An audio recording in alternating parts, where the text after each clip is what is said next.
played a mean Powers game for me. Ahoy there, YouTube! I'm back again today for another game review. And today I'm very excited checking out the Harry Potter Spellcasters game for Pressman. This is for 3-to-8 players. Age is 7+. It's going to take you, about 15-20 minutes to play. And in Harry Potter's Spellcasters Guide, you're going to be taking a magical wand and performing various different spells without saying the spells out loud. All those spells are going to be listed out on the table with their motions showing you how the spell should actually look when you do it. So you're going to be watching someone cast the spell, and you're trying to be the first person to guess which spell they are casting. Once you do that, you become the new Spellmaster, and you try to score the most points. It's light, it's simple, but is it good? Let's open it up, and I'll tell you what I think. Alrighty then, we're going to take a look at what you're going to get inside of Harry Potter's Spellcasters game. So first and foremost, we've got our handy-dandy rule booklet, 2 pages, double-sided. Well done, should have you up and running in no time at all. And also I can teach you how to play the game right now because it is very simple. So in Harry Potter's Spellcasters games, you're going to be taking turns casting spells that are going to be on these cards right here, and also some smaller cards, which we'll talk a little bit about later. If you're the best at casting spells and also predicting what spells other people are casting, you're going to win the game. So how does it all work? Let's go over the components, then we'll get into the gameplay. So first component-wise, you're going to set out 2 of the larger cards' colors. So right now I have all the red and all the green on. Now if you want to make it a little bit trickier, you can set out all the yellow or all the blue. And also, this does allow it to mix it up. So the spells are not always going to be the same. You'll be able to mix them up a little bit with the different colors.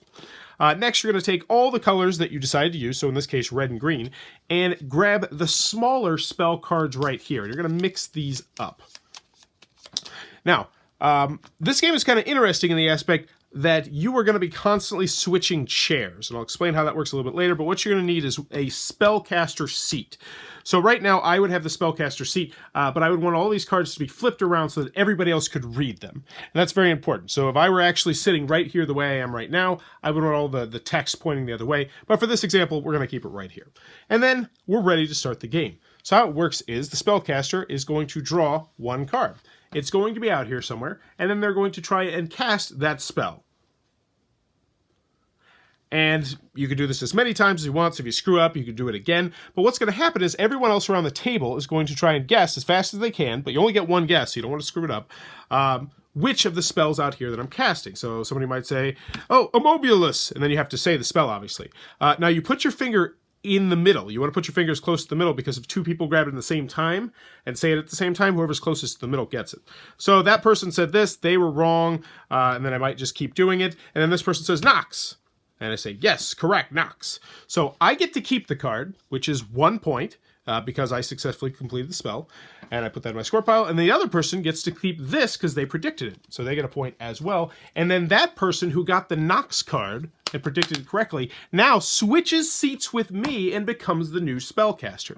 And that's what you're going to do. You're going to rinse, wash, and repeat and do that until there's only 1 spell left out, at which point you're going to tally up who has the most cards, both the small spell cards and the large spell cards, and whoever that is going to be the winner of the game. Now, what will happen sometimes is that you will be doing this and no one will get it, so everyone will get it wrong. In that instance, you take the card that you were trying to do and you put it on the bottom of the deck like so, and it just goes to the bottom.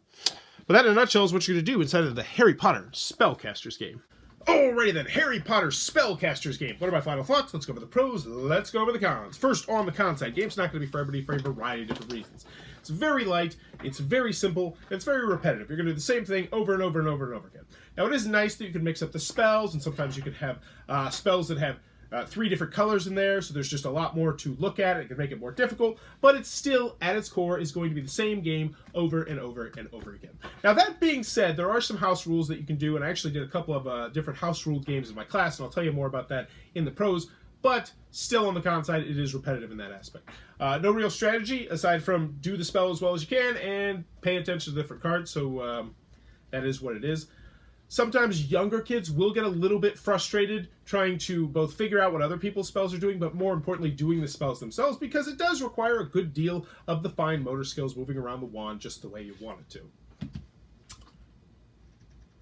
Anything else? Not really. You have to know this is super light, super simple. This is a children's and family game and party game as well. I'm gonna slide it into there. I could say children's, family, and party game, which does give it some extra legs there. But you have to know that going into it. This is not a game night game. This is not a strategy game. But if you do know that, I really enjoyed Harry Potter Spellcasters game, and I think you will as well, especially if you're a big fan of Harry Potter, because easy to learn, easy to teach. It's not intimidating. It's an interesting game, too, with you switching seats. I've never seen a game where you're switching seats that much, which is kind of cool. It's very house rulable as well. So if you get annoyed by just switching the seats, what you can do, and what I did in my class, is I just kind of became the wizard moderator, so to speak, and I was just doing all the different spells, and then they were trying to guess the spells, and they just got points for doing it that way. There's also, if you want to play like the super hard mode, is you can just keep track of the score any sort of way, where, you know, maybe a die or something, and every time someone gets something correct, you don't actually get rid of the big card, which means there's a whole bunch of big cards down there to see. Now, that's the last comment that I have with the game. Once you get down to like really low numbers of spells on the table, it'll get to the point where people will just be guessing like preemptively, like just, you know, 50-50 shot or a 1/3 shot. It's not a huge deal, but it is something that I did want to mention. Components are great. This wand is thick. It feels like it's not going to break or anything like that. The box insert's well done. Easy to learn, easy to teach, as I mentioned. And in the end, Harry Potter Spellcasters game. It's just this simple. Are you in the market for a really enjoyable children's or family game about Harry Potter? Check this one out. If you're in the market for a lighter party game for Harry Potter fans, and I do want to put an emphasis on that. I think there are a lot of other better party games out there, but I think for Harry Potter fans, I think this is really going to scratch an itch, and it's going to be fun to do the wand. But that's a your mileage may vary kind of thing. Definitely one you might want to check out. That is Harry Potter's Spellcasters game. If you're enjoying what I'm doing, please be sure to click on that subscribe button down below. If you want to support the channel, click on the little Amazon Associates link down below. Throws a couple pennies my way every time you buy something. And in the comments below, let me know. Harry Potter. What? Boxers or briefs? Harry Potter, boxes or briefs? That's a good question. I feel like since he got into lots of danger and lots of exciting things, you know, I think he definitely wanted briefs. I think he wanted to be just kind of completely self-contained, so nothing could get, you know, like caught on a tree branch or a magical spell or something like that. But let me know in the comments below. Boxers or briefs for Harry. And as always, woo, thanks for your time, YouTube.